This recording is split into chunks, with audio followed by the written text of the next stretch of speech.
Today we are going to learn how to cut a large object, to cut into multiple pieces, to print in your 3D printer.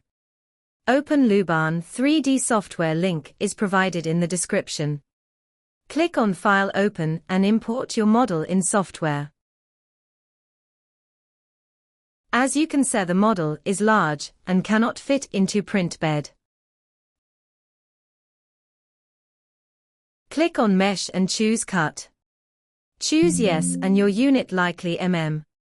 Choose Modular Cut. Choose your printer XYZ bed size.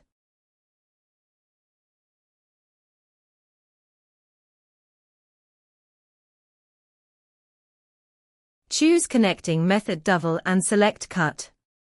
Choose your output folder. The software has done its job and cut the model into 6 parts.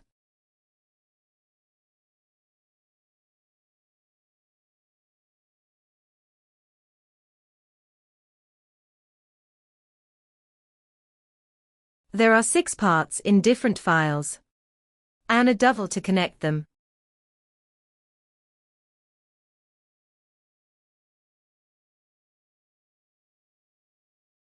Open each file and print them.